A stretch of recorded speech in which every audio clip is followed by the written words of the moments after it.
Hi, thank you for joining us today. So on June 23, 2022, the European Council granted the Republic of Moldova the status of a candidate for accession to the European Union. What are the prospects for Moldova's European integration and what are the real terms of joining? Well, I think the work has been done quite substantive and quite impressive since June 2022, because like Ukraine, Moldova had quite a lot of homework. In fact, more homework if you look by the number of points that Moldova needed to do, and they are moving forward. This has been already recognized by both the European Commission and by the European Council, which took the decision to start accession negotiations with the country. Now we are at this technical stage when we are doing the explanations on what the negotiations will be like, what the Moldovans need to pay particular attention to in the screening process and negotiation process. So what will follow now is the regular process that we have had with all candidate countries, going through the chapters, opening the chapters, closing the chapters, which will take quite some time, because the aim for this process is to prepare the country for full membership with all the rights and obligations. Is it possible for Moldova to join EU till 2030, for example? That is the ambition of the country's leadership, and that's also what the EU top officials have said, that the EU should be ready for enlargement by 2030. Having said that, we are now in 2024 and there is not that much time until 2030. So this is a very ambitious timeline, but it is doable if this high pace of reforms, high pace of change is maintained through the time, because, well, one of the points that I keep repeating is that this is not just about the current mandate of the president, not just about the current mandate of the parliament, but this means that this high pace of European integration needs to be maintained also in the next cycle of elections, because we have seen also bad examples when the countries have lost the drive for the EU integration and the process has slowed down. But from our side, yes, this is something that is ambitious, but we would hope that it is possible. Will the Euroscepticism of a rather large part of citizens prevent Moldova from quickly and effectively joining the European Union? Well, first, the citizens will have the opportunity, most likely, if the Constitutional Court rules that it can, organize a referendum on EU membership in the fall this year. So that will be, of course, the first step to indicate whether this is the direction or that the people of the country want to continue. What we see is that there is a slow growth in the number of the people who support the European Union. Of course, it depends on who asks the question and what exactly the question is. So there is this slow growth of understanding that the future of the Republic of Moldova is in the European Union. Of course, there are all rational reasons for it to be so, including 2/3 of Moldovan exports going to the European Union markets. But this is something that is going to be a gradual process, because there indeed is also that consistency which is not supportive of the integration. Of course, we are working with all segments of the people.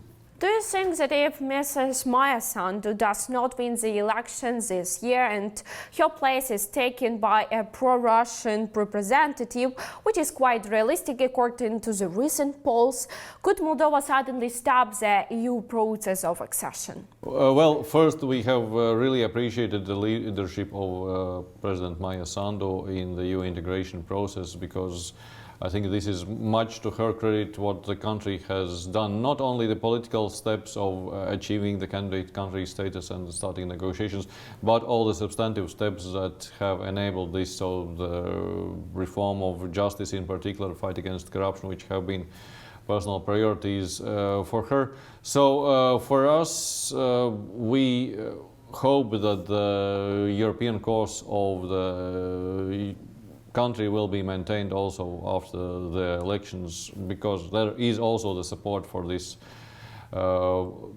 in the population. That's not only about the EU membership, but also about the integration with the EU as such. Do you accept that Russia can interfere in the presidential and parliamentary elections in Moldova in order to compromise the accession to the EU? How can you deal with this? Well, unfortunately, I'm pretty sure that there will be interference from Russia, because that's what we see on the constant basis, be it the local government elections last year, when there was lots of, and we're talking about millions of euros and dollars that were brought into the country by various means to influence the political process here. Or we take Maria Zakharova, for whom Moldova has become a daily topic. What I can say is that this is, on the one hand, it's the reality that the country will have to live with until it becomes a EU member state.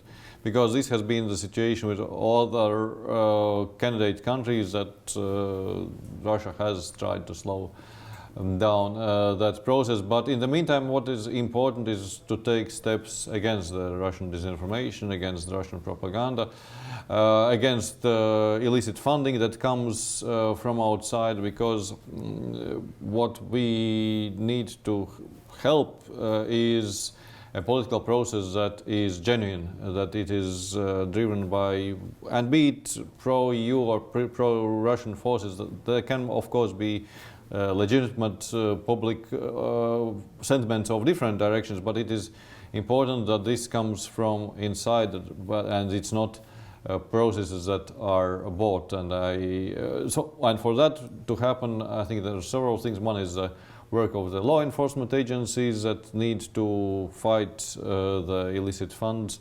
And second is the work on fighting disinformation. So we have now supported the establishment of a Stratcom Center in the Republic of Moldova, which is hopefully going to not only analyze the narratives, but also to provide the advice on how to counter those. And of course, from our side, we're also doing that work both here nationally and also through the headquarters.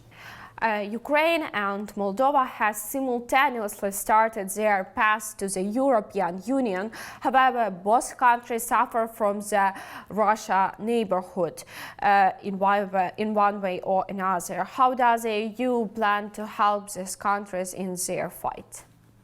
Well, we provide quite a lot of support, and this is not only our projects, but when it's time in need, it's also very fast and very big sums of money. Like for Republic of Moldova, in the past 2 years, just to counter the crisis, so energy crisis, refugee crisis, COVID crisis, our support has been more than 1 billion euros. So it's just a very good example of that the EU is really a friend in need.